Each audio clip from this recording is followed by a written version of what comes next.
जगत में प्रत्येक व्यक्ति को किसी ना किसी प्रकार की निर्बलता अवश्य होती है। जैसे कोई बहुत तेजी से दौड़ नहीं पाता तो कोई अधिक भार नहीं उठा पाता, कोई असाध्य रोग से पीड़ित रहता है तो कोई पढ़े हुए पाठों को स्मरण में नहीं रख पाता। ऐसे अनेकों उदाहरण और भी हैं।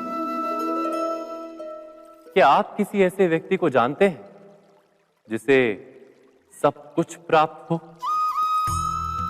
और हम जीवन की उस एक निर्बलता को जीवन का केंद्र मानकर जीते हैं?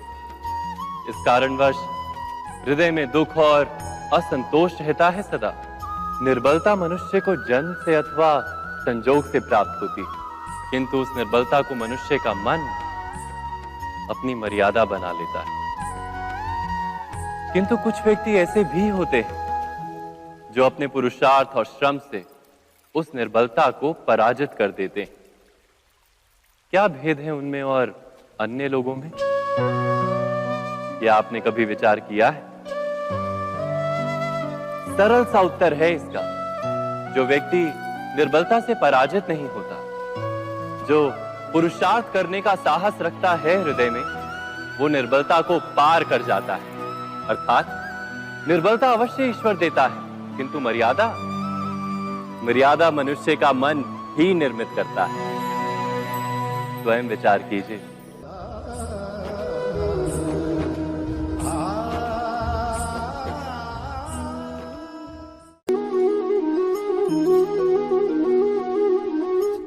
भविष्य का दूसरा नाम है संघर्ष।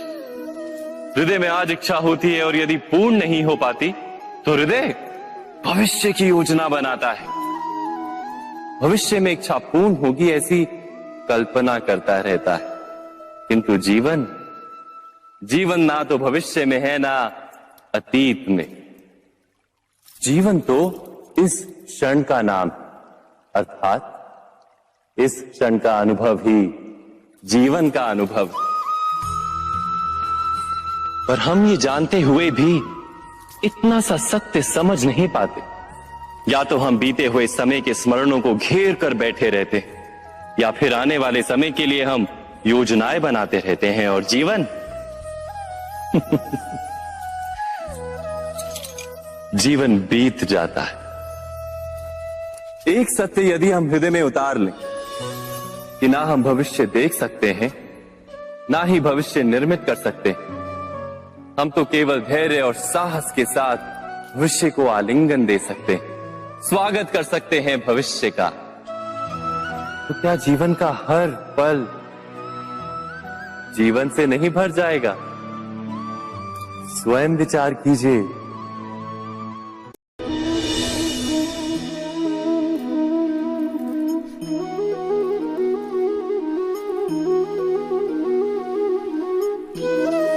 ज्ञान प्राप्ति सदा ही समर्पण से होती है, यह हम सब जानते हैं।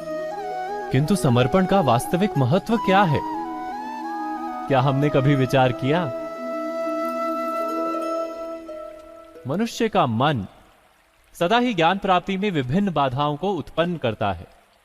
कभी किसी अन्य विद्यार्थी से ईर्ष्या हो जाती है, कभी पढ़ाए हुए पाठों पर संदेह जन्मता है और कभी गुरु द्वारा दिया गया दंड मन को अहंकार से भर देता है। नहीं, क्या ऐसा नहीं होता? न जाने कैसे कैसे विचार मन को भटकाते हैं और मन की इसी अयोग्य स्थिति के कारण हम ज्ञान प्राप्त नहीं कर पाते। मन की योग्य स्थिति केवल समर्पण से निर्मित होती है। समर्पण मनुष्य के अहंकार का नाश करता है, ईर्ष्या, महत्वाकांक्षा आदि भावनाओं को दूर कर हृदय को शांत करता है और मन को एकाग्र करता है। वास्तव में ईश्वर की सृष्टि में ना ज्ञान की मर्यादा है ना ज्ञानियों की। गुरु दत्तात्रेय ने तो गाय और श्वान से भी ज्ञान प्राप्त कर लिया था।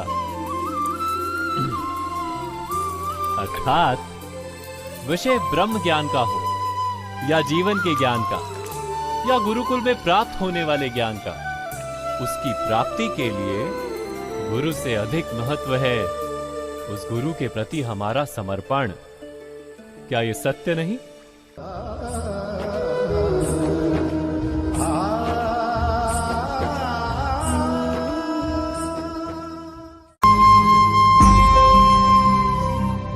प्रत्येक मनुष्य के जीवन में ऐसा क्षण अवश्य आता है जब सारे स्वप्न, सारी आशाएं, सारे दृश्य ध्वस्त हो जाते हैं। जीवन के सारे आयोजन ही बिखर जाते हैं।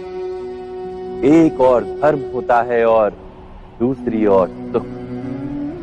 इसी को धर्म संकट कहते हैं। जब धर्म का वहन ही संकट हो और धर्म का त्याग ही सुख हो। विचार कीजिए, कभी किसी स्वजन के विरुद्ध सत्य बोलने का अवसर प्राप्त हो जाता है, कभी ठीक दरिद्रता के समय सरलता से चोरी करने का मार्ग प्राप्त हो जाता है, कभी किसी शक्तिशाली राजनेता या राजा के कर्मचारी का अधर्म प्रकट हो जाता है। सबके जीवन में ऐसी घटना बनती ही रहती है। अधिकतर लोग ऐसे किसी क्षण को धर्म संकट के रूप में जान ही नहीं पाते। हमें किसी प्रकार के संघर्ष का अनुभव ही नहीं होता। सहजता से सुख की ओर खींचे चले जाते हैं, जैसे मक्खी गुड़ की ओर खींची चली जाती। वास्तव में धर्म संकट का क्षण ईश्वर के निकट जाने का क्षण होता है। यदि हम संघर्षों से भयभीत ना हो, सुख की ओर आकर्षित ना हो, अपने धर्म पर दृढ़ रहे, तो ईश्वर का साक्षात्कार दूर नहीं।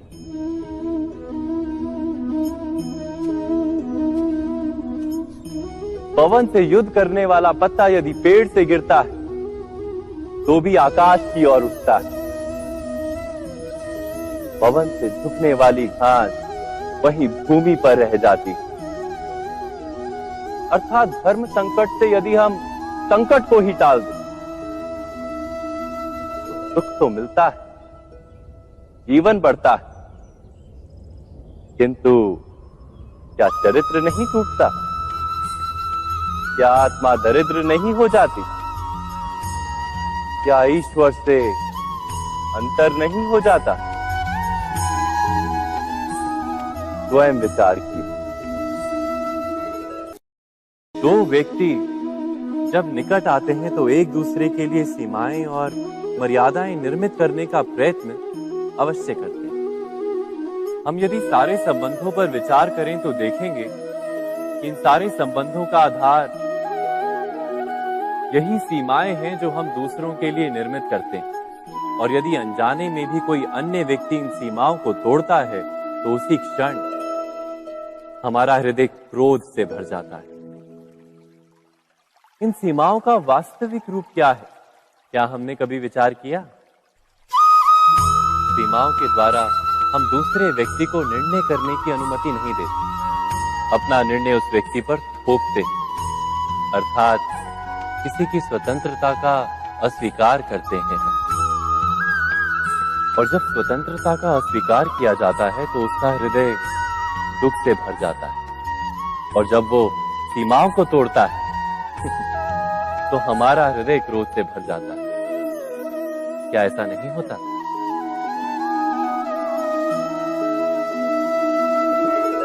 पर यदि एक दूसरे की स्वतंत्रता का सम्मान किया जाए तो किसी मर्यादाओं या सीमाओं की आवश्यकता ही नहीं होती। अर्थात जिस प्रकार स्वीकार किसी संबंध का देह है, क्या वैसे ही स्वतंत्रता किसी संबंध की आत्मा नहीं? स्वयं विचार कीजिए।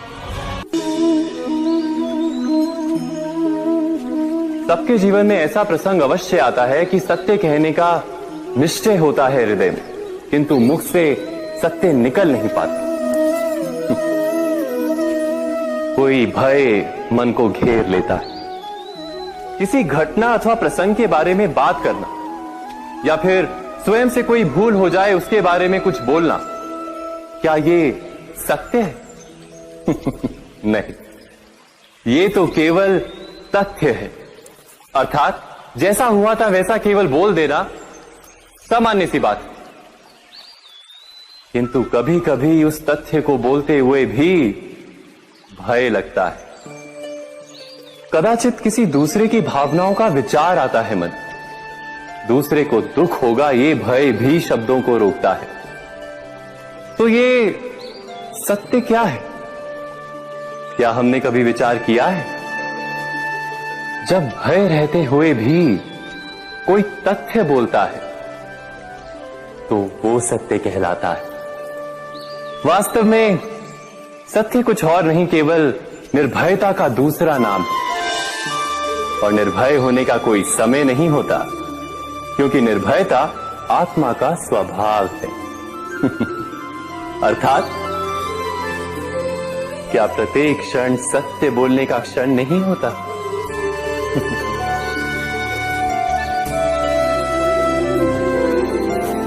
स्वयं विचार कीजिए।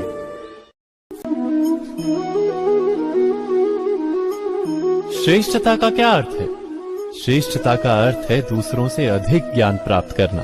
अर्थात मूल्य इस बात का नहीं कि स्वयं कितना ज्ञान प्राप्त किया, मूल्य इस बात का है कि प्राप्त किया हुआ ज्ञान अन्य लोगों से कितना अधिक है। अर्थात श्रेष्ठता की इच्छा ज्ञान प्राप्ति को भी एक स्पर्धा बना देती है। और स्पर्धा में विजय अंतिम कब होती है?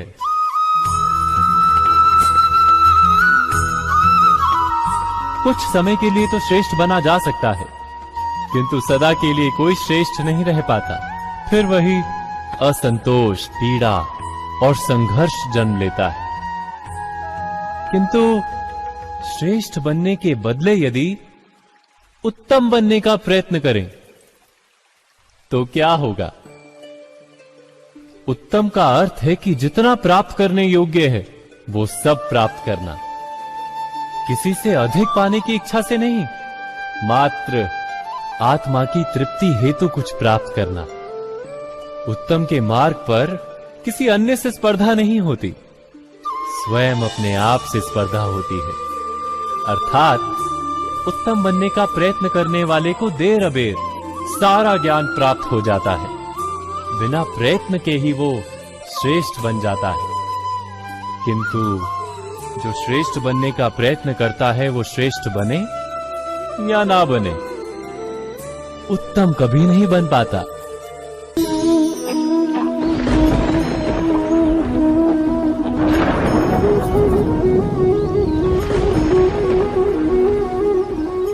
सपनों और पूर्वाभासों के आधार पर हम भविष्य के सुख दुख की कल्पना करते हैं। भविष्य के दुख का कारण दूर करने के लिए हम आज योजना बनाते हैं।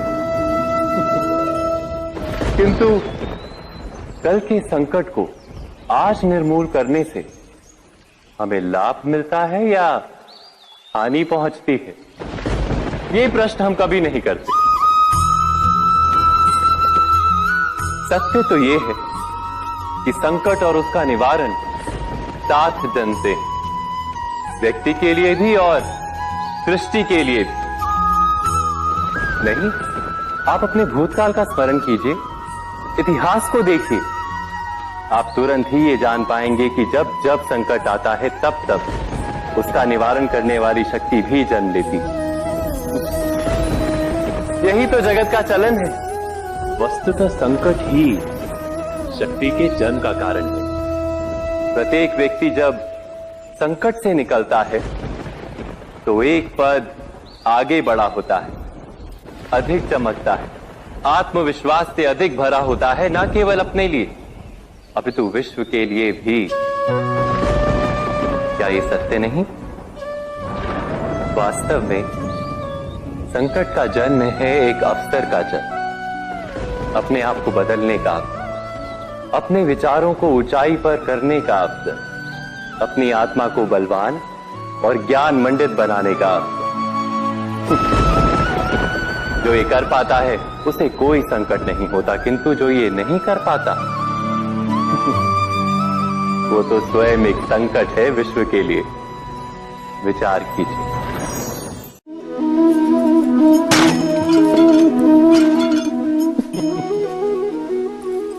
कभी कभी कोई घटना मनुष्य के जीवन की सारी योजनाओं को तोड़ देती और मनुष्य उस आघात को अपने जीवन का केंद्र मान लेता। पर क्या भविष्य मनुष्य की योजनाओं के आधार पर निर्मित होते हैं? नहीं। जिस प्रकार किसी ऊंचे पर्वत पर सर्वप्रथम चढ़ने वाला उस पर्वत की तलाई में बैठकर जो योजना बनाता है, क्या वही योजना उसे उस पर्वत की चोटी तक पहुंचाती है? नहीं। वास्तव में वो जैसे जैसे ऊपर चढ़ता है, वैसे वैसे उसे नई नई चुनौतियां, नई नई विडंबनाएं, नए नए अवरोध मिलते हैं। प्रत्येक पद पर वो अपने अगले पद का निर्णय करता है।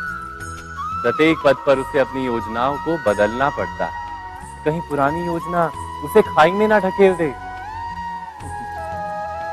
वो पर्वत को अपने योग्य नहीं बना पाता, केवल स्वयं को पर्वत के योग्य बना सकता है। क्या जीवन के साथ भी ऐसा ही नहीं?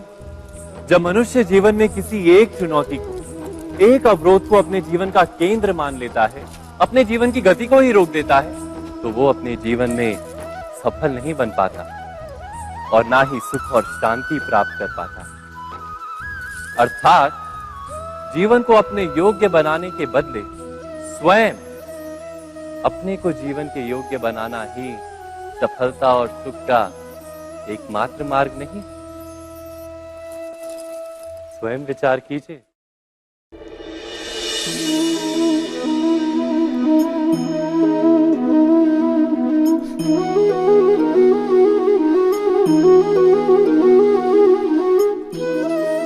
जीवन का हर क्षण निर्णय का क्षण होता है। प्रत्येक पद पर दूसरे पद के विषय में कोई निर्णय करना ही पड़ता है और निर्णय अपना प्रभाव छोड़ जाता है।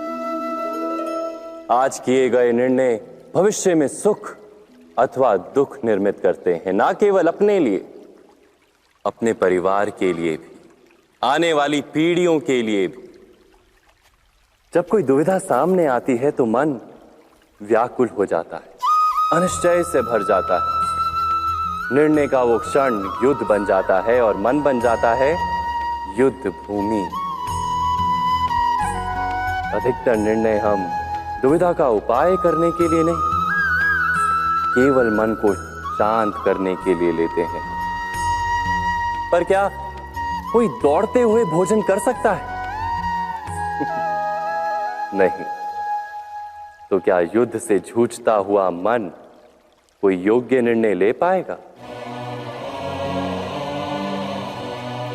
वास्तव में शांत मन से जब कोई निर्णय करता है तो अपने लिए सुखद भविष्य बनाता है, किंतु अपने मन को शांत करने के लिए जब कोई निर्णय करता है तो वो व्यक्ति भविष्य में अपने लिए कांटों भरा वृक्ष लगाता है। स्वयं विचार कीजिएगा।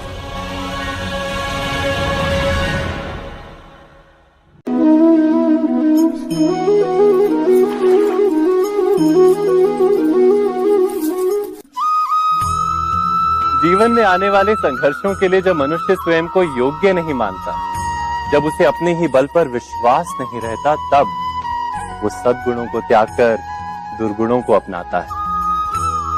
वस्तुतः मनुष्य के जीवन में दुर्जनता जन्म ही तब लेती है जब उसके अंतर में आत्मविश्वास नहीं होता। आत्मविश्वास ही अच्छाई को धारण करता है। ये आत्मविश्वास है क्या?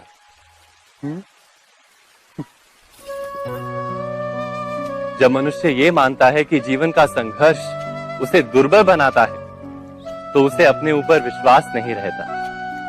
वो संघर्ष के पार जाने के बदले संघर्ष से छूटने के उपाय ढूंढने लगता है। किंतु जब वो ये समझता है कि ये संघर्ष उसे अधिक शक्तिशाली बनाते हैं, ठीक जैसे व्यायाम करने से देह की शक्ति बढ़ती, तो प्रत्येक संघर्ष के साथ उसका उत्साह बढ़ता है।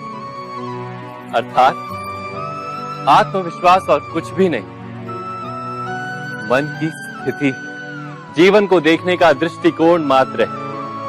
और जीवन का दृष्टिकोण तो मनुष्य के अपने वश में होता है। स्वयं विचार कीजिए।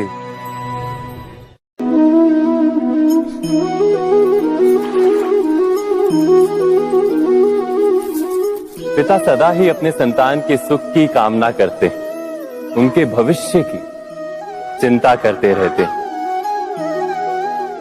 इसी कारणवश सदा ही अपने संतानों के भविष्य का मार्ग स्वयं निश्चित करने का प्रयत्न करते रहते। जिस मार्ग पर पिता स्वयं चला है, जिस मार्ग के कंकर पत्थर को स्वयं देखा है, मार्ग की छाया, मार्ग की धूप को स्वयं जाना है, उसी मार्ग पर उसका पुत्र भी चले, यही इच्छा रहती है हर पिता की। निस्संदेह उत्तम भावना है ये,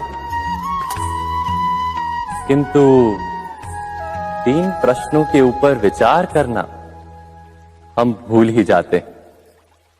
कौन से प्रश्न? प्रथम प्रश्न, क्या समय के साथ प्रत्येक मार्ग बदल नहीं जाते? क्या समय सदा ही नई चुनौतियों को लेकर नहीं आता? तो फिर बीते हुए समय के अनुभव नई पीढ़ी को किस प्रकार लाभ दे सकते हैं? दूसरा प्रश्न, क्या प्रत्येक संतान अपने माता पिता की छवि होता है? हाँ, संतानों को संस्कार तो अवश्य माता पिता देते हैं, किंतु भीतर की क्षमता तो ईश्वर देते हैं। तो जिस मार्ग पर पिता को सफलता मिली है, विश्वास है कि उसी मार्ग पर उसकी संतानों को भी सफलता और सुख प्राप्त होगा। तीसरा प्रश्न, क्या जीवन के संघर्ष और चुनौतियां लाभकारी नहीं होती? क्या प्रत्येक नया प्रश्न एक नए उत्तर का द्वार नहीं खोलता? तो फिर संतानों को नए नए प्रश्नों, संघर्षों और चुनौतियों से दूर रखना, ये उनके लिए लाभ करना कहलाएगा या हानि पहुंचाना? अर्थात जिस प्रकार संतान के भविष्य का निर्माण करने के बदले उसके चरित्र का निर्माण करना श्रेष्ठ है, वैसे संतानों के जीवन का मार्ग निश्चित करने के बदले उन्हें नए संघर्षों के साथ जूझने के लिए मनोबल व ज्ञान देना अधिक लाभदायक नहीं होगा? स्वयं विचार कीजिए।